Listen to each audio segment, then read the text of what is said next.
All right, so let's talk about the addiction meter for meth. Every time we talk about the addiction meter, it's going to go from a scale of 1 to 10. Now, this is based off my personal experience and a lot of research that I've done. The meth addiction, on a scale from 1 to 10, I would give it a 9. The reason being, on my own personal experience, the first time I hit a line, I instantly knew that this was going to be my new drug of choice. I didn't want anything else. I loved weed. Once I did meth, I could care less about weed. I still continued to smoke it, but I never stole anything to get weed. I never stayed up all night to get weed. I never showed up to a plug's house early in the morning to get some weed. I never turned on my friends for weed. All those things are an easy choice when you're addicted. When I became addicted to meth, after that first hit, that's all I wanted. That became my focus. I did anything I could to get my hands on meth. That's why I would put it at a 9. Number one on long-term effects of meth addiction is damage to the brain and nervous system. Increased risk of heart attack and stroke. Also, liver and kidney damage. Increased risk of infectious diseases. And last but not least, mental health problems such as depression and psychosis. The reason why people feel depressed when they stop using meth or after long use of meth is methamphetamine directly is affected with your dopamine in your body, the dopamine in your brain, which makes you feel rewarded. It makes you feel great. So methamphetamine instantly plays on the dopamine in your brain. It makes you feel like everything is awesome. Everything is great. I love this drug. I love life when I'm on this drug.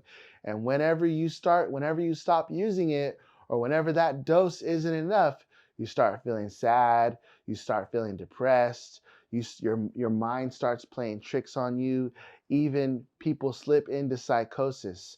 I remember I actually ended up in a mental hospital. I was dressed in, a gown, and there was walls with rubber. I was singing songs. I don't even remember if those were even real songs. I was making stuff up. My mind was acting up. I thought that I was going to be in that mental hospital for the rest of my life. All these different voices were coming in my head. All these different thoughts were rushing my mind. I was so far from feeling normal. And I had never experienced any of those things in my life. Only when I went into that psychosis from the meth addiction and the abuse of all that meth, going from doing a line to doing a dub, and then you going from doing a dub to doing a gram, and doing a gram to doing an 8 ball every single day. It became out of hand. And the mental health issues, the psychosis, went hand in hand with that meth use. So I know for a fact that as you continue to use meth, you're going to definitely experience symptoms of psychosis. So number 4, how is meth addiction treated? Some of you are watching this, you're addicted to meth yourself. Some of you have a friend or a relative who's addicted to meth. At the bottom of the video, you'll see a link. You could click that link. You could reach out to us at any time, and we'll be able to direct you on many of these things. Number one thing you could do to get help with meth is to understand that you're not doing life alone. Get help. There's inpatient programs, there's outpatient programs. I would highly recommend an inpatient program first, if at all possible. But if you can't stop working, or if you have so many responsibilities that you just can't do it, then outpatient is also a great option. Either way, you want to get in an environment where you have accountability, where people are going to randomly drug test you, where they're going to provide therapy to you, and they're going to teach you how to deal with your cravings. Dealing with your cravings is something that you're going to face that reality immediately. Once you run out of drugs, once you decide to stop using drugs, the reality of cravings is going to hit you immediately. And that is where you're going to need support. That's where you're going to need accountability. That's where you're going to need somebody to help you get through that. There's many different medications that doctors could prescribe to you, such as antidepressants and other medications that can help you in this process. Again, the medications are totally voluntary. No one's going to force you to take a medication, but these are all options that you can use when you're trying to get help with getting off of meth. So let's talk about the toxicity scale of meth. How toxic is meth? On a scale from 1 to 10, is it not toxic at all or is it super toxic? I would honestly say that meth is at about an 8 at the toxicity scale because of all the additives that are added into it. There's antifreeze that's sometimes put in it, rat poison that's sometimes put in it, all these different chemicals that literally are used to create meth. Literally, you're ingesting those chemicals. Like, think about it. Who wants to ingest rat poison? If it's killing rats, think about what it's going to do to you. So it's super toxic. I would put it at an 8 because it's not the most toxic out of all the drugs, but it's definitely up there. It's super toxic, and I would definitely advise you to stay away from meth. Number 5, what could be used to prevent methamphetamine addiction? Watching videos like this is always helpful because you can get an understanding of why it's so toxic, why it's such a problem, and what could happen when you use those drugs. I remember when I was in dare class, I was young, I was in elementary school, and they would always have dare class. And believe it or not, I still ended up using drugs, but when I was getting high and I was getting an opportunity to use more drugs or different drugs, I would say no. And you want to know why? It's because of what I remembered them talking about in their class. I believe I would have got addicted a lot sooner if it wasn't for all those warning signs from school and from other educational resources that were provided to me that really helped me along the way. And I think the more we could educate ourselves, the more we can educate the people around us, even for teenagers. If you think your teenager is not going to get offered drugs, you're sadly mistaken. Even in a private school setting, even in a Christian school, even in a Catholic school, there's drugs in every single school. If you don't think there's drugs in every school, you're in for a rude awakening. Students are literally getting offered all kinds of drugs at every single school. And really, the only thing that's going to help them is you having that conversation with them and getting in front of them, being open, being honest. If you even have a suspicion that your student is using, you could always reach out to us. We could set up a drug test, something simple to help you get that assurance, and also make sure you have that accountability with your children. The next thing is support and resources for people who are struggling with addiction. So many times when someone's struggling with addiction, we don't know how to act, we don't know how to talk about it, we don't know how to treat them. We don't know if we should just kick them out of the house or if we should have an intervention. If you need help dealing with any of these things or opening up the conversation about any of these things, you could always reach out to me. My link is in the bio or in the description down below. We could figure out a way. If you need an intervention, we could help with that. If you need to just have some ideas on how to open up the conversation, we could help with that.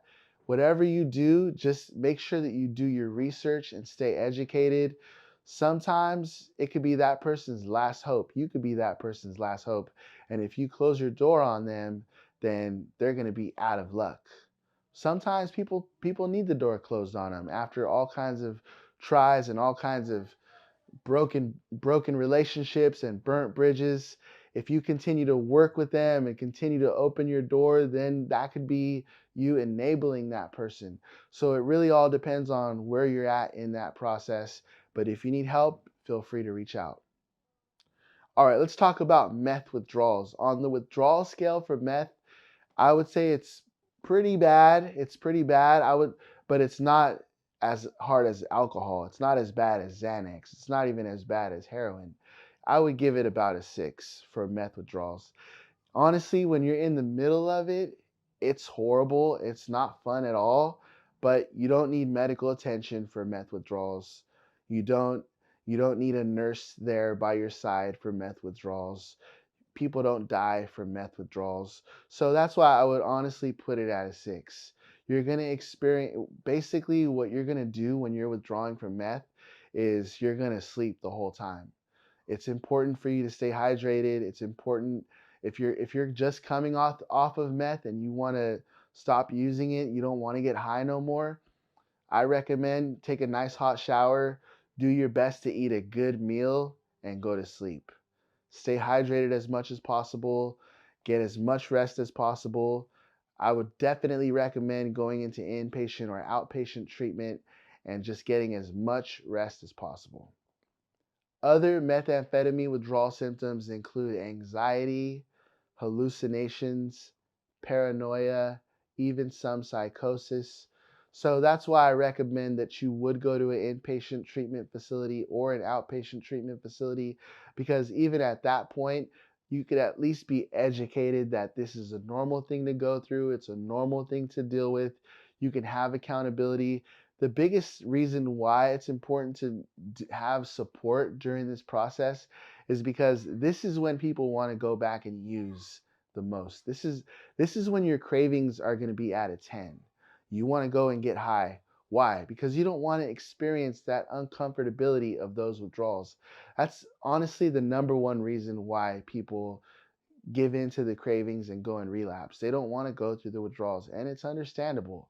It's super understandable. I remember when I went through meth withdrawals, the worst, most severe time I went through meth withdrawals, I thought I had a fever. I thought I had the worst flu I ever had. I went and collapsed at my friend's house. He was like, "What's wrong? Is everything okay?" I said, "Yeah, I think I've just got the worst flu ever."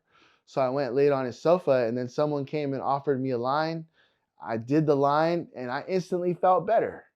It wasn't the flu, it wasn't a fever. I was just having some super gnarly meth withdrawals. So, of course, if anyone else feels like that, the easy solution is to go get high. That's why you need to surround yourself with people that are going to support your decision to get sober and stay sober. So that's going to close it out for School of Drugs for methamphetamines.